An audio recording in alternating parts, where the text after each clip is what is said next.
Zelete, thank you for your love and support. I appreciate it. Or something big is happening right now in the desert of Mali. And if you have been watching the news, you know things on the ground are not the same anymore. Things have changed. Military commentator General Issa recently broke down what is really going on. Mali just got its hands on the new set of advanced package combat drones called the Barakata Akisi. And the way those weapons are being used is changing everything for the fighters hiding in the desert. For a long time, insurgent groups had a massive advantage. Mali is huge, over 1.2 million square kilometers. These groups could launch an attack in remote areas like Kidal, then jump on their vehicles and disappear deep into the open sand where nobody could follow them. That trick doesn't work anymore. General Issa explained that the Malian Armed Force took these drones straight through the official chain of command. The minister delegate handed the keys to the Chief of General Staff, General Omar Diarra, who then passed them right to Air Force Chief General Alou Diarra. Now, distance doesn't protect these groups anymore. Even in places where up not near the border, these drones can stay in the air for hours watching every movement. Look at the footage coming out of regions like Tizawat, Kida, and then the rest. The fighters who used to drive away like they own the desert are now getting caught completely off guard. When the drones locate them, they have to abandon their tracks and crawl through the desert just trying to survive. The places where they used to meet up and then plan attacks are getting hit and wiped out in minutes. Our greetings. Very good news. After the reception of the drones at Kinsi, the Malian army was already about to present its drones to the terrorist armed groups. And if you follow closely, currently the outskirts of the locality of Tessalit are being shelled. The terrorists are being sent on business. They may understand too late that Emmanuel Macron is lying to them and manipulating them, that the French or Ukrainian instructors who came to train them are actually real manipulators. The intermediaries, perhaps black, who accompany them are none other than agents of the DGSI. That their leader, Iya Dagali, Amadou Kufa, and others are nothing more than agents serving certain intelligence services of imperialist countries.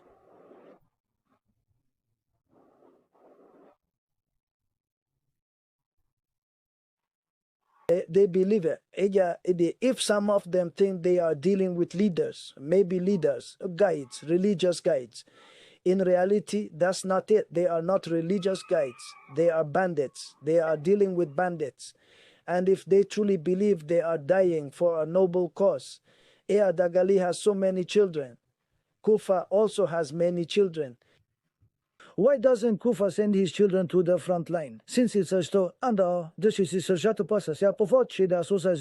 it's a story of 72 virgins. What they have in any case, they have managed to put into their heads. But why do they want to forgo the benefits of paradise? Yet they send other people's children. Children of the poor whom they recruited from here and there. You say now they even send children of 15, 16 years old. But Kufa, his children, he went to put his whole family in safety in Mauritania. And in the meantime, he is a part of Jeshi. He uses other people's children. He recruits them with paltry sums, sends them to the slaughter, uses them as cannon fodder. Kufa himself is nothing more than a recruit. He was recruited by Iya Dagali. He served as a commissioner for Iya Dagali when they allowed the time for atrocious acts. To the north of our country. Well, anyway, we have the 4 drones. I have heard many rumors. We have tried to verify, but for the moment, I am not able to confirm. I have no reliable information in this regard. That Algiers would have reimbursed the Malian drones that were shot down. I cannot confirm because I have no reliable information. And for all the respect we owe to our subscribers, as long as we do not have the truth of information, we will never venture to talk about it. It serves no purpose. Because this struggle is long. So it's not something of 2 days, 3 days, 4 days. No, it's not about saying what people want to hear. But one thing is certain. Mali has received several combat drones. These are the drones at Kinsey. And the drones at Kinsey, their capabilities are proven.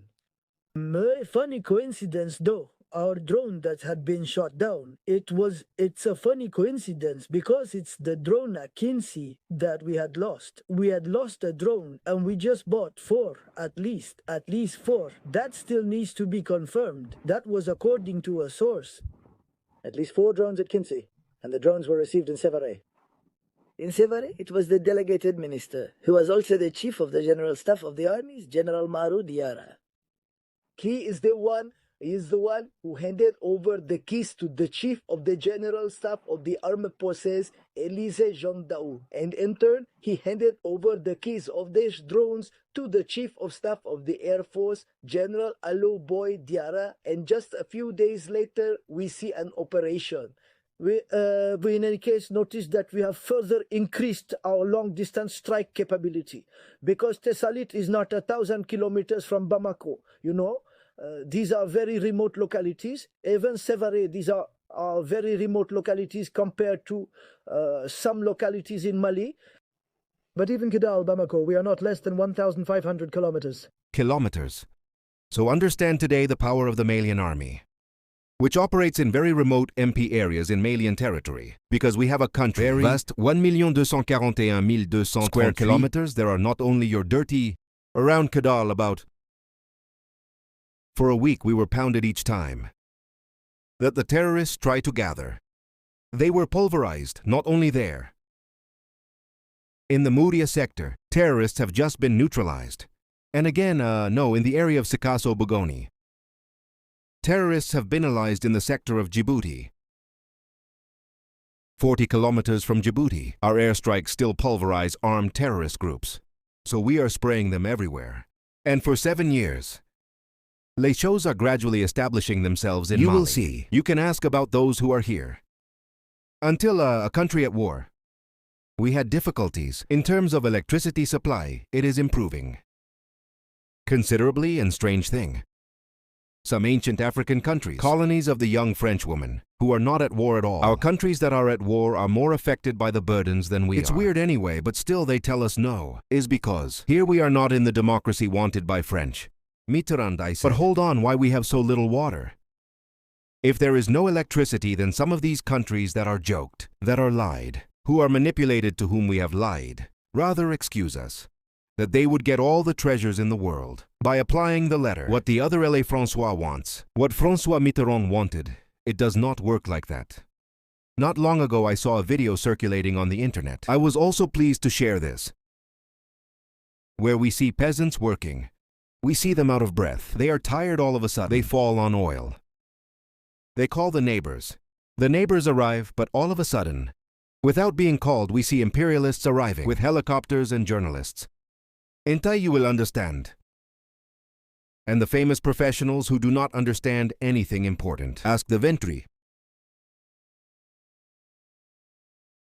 What did he come to do? And in turn he says the country needs democracy. Understand their history of democracy. They bring it often when they need your oil. If you give up oil, they don't care about your democracy. It's their last concern. They don't care as long as Saudi Arabia, Qatar, the United Arab Emirates, will continue to pump their oil for these people. The gas, they did not care that CE is of monarchy. That IT is a child who makes a coup d'etat to his father. I don't have the time to do. And in the meantime, they will go for a walk in Africa. Here I came a video of a Frenchman who said that their country goes to commit many horrible acts in Africa, that it is unacceptable that he continues to live on uranium from Niger, and that the Niger didn't even have had nothing. 80% of Nigerians did not have access to electricity, and that the president, Mamadou Yuri, when he wanted to set a price on uranium, he was knocked down his murdered wife. When the president, Mohamed Ould-Tiani, wanted to renegotiate the price of uranium, he was hit by a military who is a former of a rival. So it's a bit like that, and for the moment, we count on our armed forces. Our defense and security forces for us depend on this morgue. of this trickery, of this attitude concerning. We are not in it. It will not work with us. So we strongly support our defense forces and security within the framework of, in any case, the operations that are in progress. And reassure you, people of Africa, I'll tell you if I'm not sure of anything. I'm not going to tell you, or anyway. I will announce this with some reservations. Currently, the terrorists are suffering. They are suffering all over Mali. They are in difficulty. They are bombed. They are pounded. They are neutralized. Even when they wanted in the areas of Niono to go fly, no. Far from Seguhain. The peasants' crops said that, what do I call it, de Zaka. But they are bandits as soon as they have felt the presence of our army. They are put to flee, but they have all been successfully neutralized, crushed even certainly by witnesses. And say, no, they were enlisted. Well, do we have time to understand all this? So everywhere in the Mali operations are in progress. The country is well supplied and it continues. It will improve as we go along. We have a very large country. It VA the people of Africa. We remain serene. And we remain very focused behind our authorities. That are now, you see, the mineral mines, where people organize gold trafficking and others from now on. Our government prohibits this and prohibits. This is where all areas where there is insecurity are prohibited. If there is no insecurity, there is no problem. People can exploit. And others there, we have no problem. But everywhere, if it still contributes to financing terrorism, it is now forbidden. And then we have the means to prohibit this, because our army is necessary to grow in strength and even become a real power. 4 Kinshi drones present to the terrorists. And terrorists have been sent. In hell, we thank you. We hope to meet you tomorrow for another topic. At the top of the news, thank you. Beyond the battlefield, General Issa called out the men who run these insurgent networks, like Iyad Agali and Amadou Galfa. He didn't hold back. He pointed out the clear lie at the heart of their message. These leaders convinced young 15 and 16-year-old kids from poor villages to go out and fight, telling them it's a holy war. But where are their own children? Kalfa packed up his own family and sent them far away to safety in Mauritania. General Issa made it clear. This isn't about religion, it's basic crime. These groups survive by robbing local people, forcing them to pay illegal taxes, and digging for gold in small illegal mines. To stop this, the Malian government flat out banned small-scale gold mining in all conflict zones, cutting off the cash these fighters use to buy weapons and fuel. This entire military push is part of a bigger change across the region under the Alliance of Sahel's East. He also pointed out that Mali is tired of relying on foreign powers who claim they want to help but only show up when there is oil, gas, or uranium to take. What's even more surprising is that even while fighting this heavy war, basic things in Mali like electricity and water supplies are actually improving. The main point General Issa is making is simple. The days of hiding in the desert with no one watching are over. Things have changed massively in Mali, especially when it comes to this fight. They are getting a whole lot of things. Like he pointed out, they used to do the hit and run because of the vast desert. So they can easily do something and enter, and it will be very difficult to get them. But with these drones that they are acquiring, there is no longer a hiding place. The desert is no longer safe. The forest is no longer safe. The sky, now there is no longer a safe haven for these people. Things have changed drastically, and we are seeing how they are crawling, just trying to survive. But the most painful aspect, like you mentioned, the children, 15, we are even seeing the confessions from Burkina Faso, 10, like, it's so heartbreaking.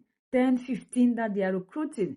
And we are seeing that now the cash is no longer there to recruit 20 and above because they need the time, they need the money. You know, the money is not there, but easily you can get these children because of the background. And now we have seen that through the confessions these children are giving, some of them is even their fathers who are forcing them. The first one, we saw that the mother has to even pack out of the man's house because he was sending his child to go and be a thief. We are seeing that there is improvement.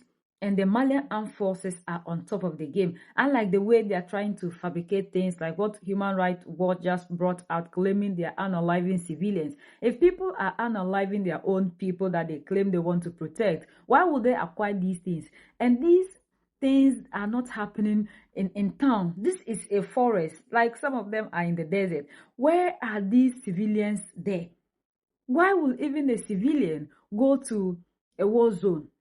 But we have seen how they are trying to write the script in order to suit them. This has always been what they do. And like General Issa pointed out, the parents who are leading this thing in these places have their children sent away. But they'll go after people's children in order to use them for whatever they want to do. And if we understand the fight, we'll get to know that it is better to join the fight for liberation, whereby your children and your grandchildren can have a better life, than to team up with the same people who are making sure that your generations to come will never be in good shape. We are the only ones that can set ourselves free. United we stand, divided we fall, and united we keep standing forever and ever. The greatest enemy of the African is mental slavery. So let's decolonize ourselves from mental slavery. Let's keep sharing to educate our brothers and sisters. Together we'll make Africa great for ourselves and the next generations that are going to come. So that's the latest around the world in Africa, West Africa, and in Mali.